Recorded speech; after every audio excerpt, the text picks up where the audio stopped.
Hello, I'm Chris Hartwell, and welcome to the Heartbeat. Today we're going to be talking about episode 8 of season 1 of HBO's Westworld. Join me, will you?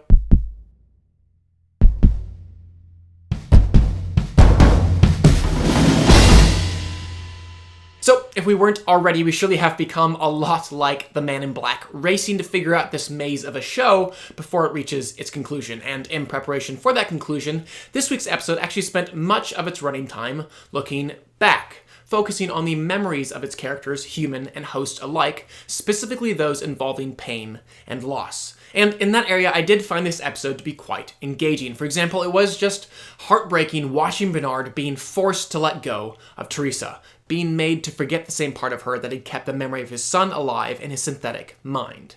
Pain. And more than that, it was so intriguing to watch him cling to that pain, even as Ford eradicated it from his mechanical mind. The piece being downloaded into his conscious mind, for a moment anyways, seemed unable to touch the despair in the deepest recesses of his subconscious.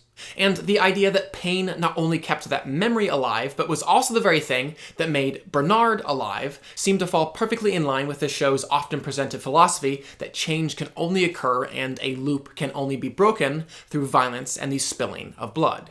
And the idea that the experiencing of pain and violence really were what made a human was what made Maeve's character so very interesting this week. Of all of the hosts, she really seemed to be the only one ready to transcend her creators, to move past that which made them human, and to be more. And though that had begun to take shape in weeks past, as she, for example, had her intelligence boosted beyond that of a human, this week she really advanced by confidently seeking to leave behind her memories of pain, understanding them to be nothing more than falsities used to keep her on her puppet master's string. She was now ready to write her own story, moving past merely controlling Felix and Sylvester to controlling all of her fellow hosts.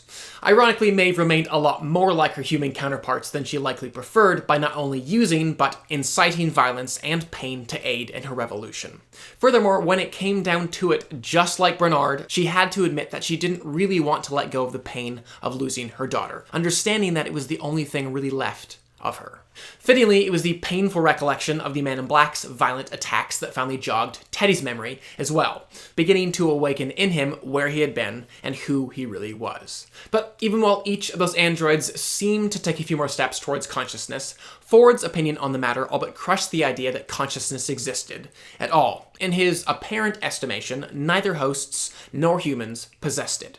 Though I do say apparent because he, at the top of the episode, still chose to converse with Bernard, electing to behold his heartbreak and desiring to study his grief, instead of just immediately erasing his memory. And that told me that, whether he admitted it or not, Ford still questioned what made him alive and sentient. And though I could be reading far too much into it, this episode may have actually told us why Ford was still searching when he quipped to Charlotte, "You're wasting time that I don't have." To me, that implied that he was dying, and therefore needed to prove something about himself to himself before he did. The reason that his newest story wouldn't be, as he put it back in episode 4, a retrospective, was because he wanted to break free from his loop, demonstrating before his death that maybe, just maybe, he possessed consciousness and a soul. Additionally, even as Ford said to Bernard, God has nothing to do with it, he still seemed conflicted or at least unresolved in his view of the divine. After all, Bernard's existence had everything to do with his creator, Ford, and he only existed because every part of him had been intentionally and purposefully designed, so couldn't that then be a paradigm for Ford's and indeed all of creation's existence as well? Even so, the writers did do their best to separate man from machine this week, again, specifically in how they responded to memory. So, after being presented example after example of the synthetic memories within the hosts, memories that informed their every action, the writers then focused on the authentic memories within the human characters. But instead of those painful memories pushing someone like the Man in Black towards empathy and love, his refusal to be affected by them only demonstrated how detached and numb he really was. Ford had sought to fill his hosts with all the shades of emotion between love and hate, but neither he nor the Man in Black really seemed capable of experiencing even those extremes. They had replaced them with their obsessions, seen clearly in Ford's quoting of Frankenstein. "One man's life or death were but a small price to pay for the acquirement of the knowledge I sought, for the dominion I should acquire." Ford had become so consumed by the beauty and art of what he had created that he was willing to murder Teresa and Elsie for it, because To him, this was all just a story, and I loved the look that Charlotte gave Ford after he let that calloused outlook slip out just a little too much by saying of Teresa's death, "It's a disappointing end to her story, isn't it?"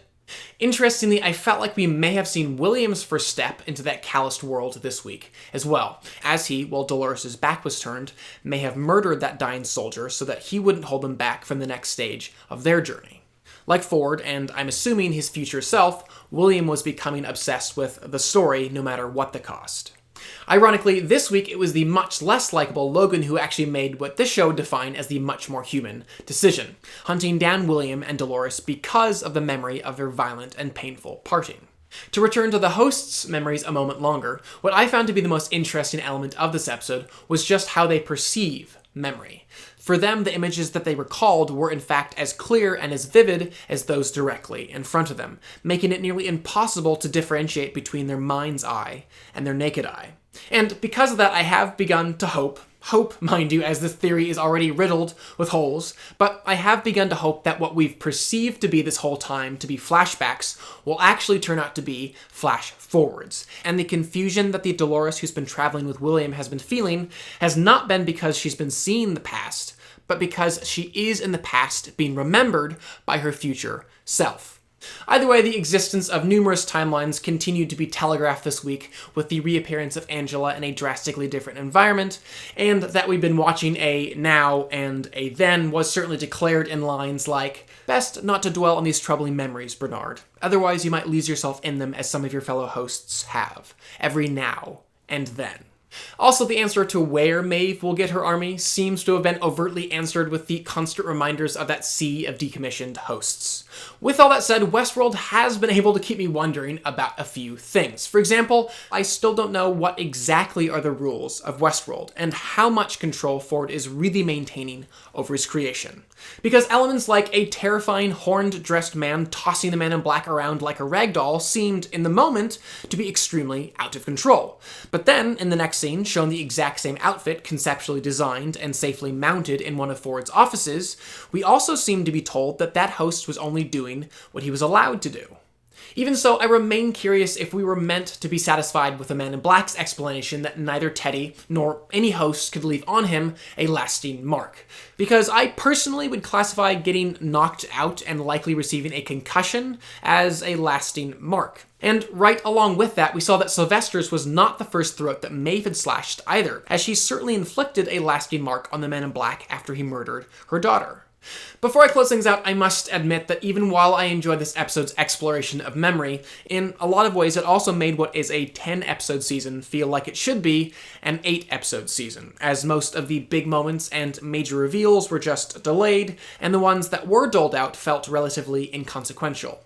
So this was the episode, for example, where Maeve's mind was wiped. But actually, it wasn't. And this was the episode where Sylvester's throat was slashed, but then cauterized, so that it could be cut again at a later date. And this was the episode where Dolores finally found her home, a place that we'd seen both in the past, the town where Ford and Arnold had trained their hosts, as well as the present, the location where Ford would, at least in part, construct his new storyline. A place that seemed like it would be the end of Dolores's, if not everyone's, journey, only to have her and William quickly leave it without having learned that much more about it. And even if it will be where everyone's paths converge, this week it was just presented as another piece of the puzzle instead of the cover of the puzzle box. Those are my thoughts anyways on this week's episode of Westworld. Thank you so much for watching, guys. I do apologize that this week's review was out just a little bit late. I had a wonderful, glorious bout of food poisoning on Monday, so that is why this is out just a little bit later. Nonetheless, I would still love to know what you guys thought of this week's episode, though, so definitely comment below and let me know. And finally, please do subscribe. I'm going to continue to review films and television on this channel, and I would love for you to stay up to date on all of those things. But for now, I'm Chris Hartwell. This is The Heartbeat. Thank you for joining me.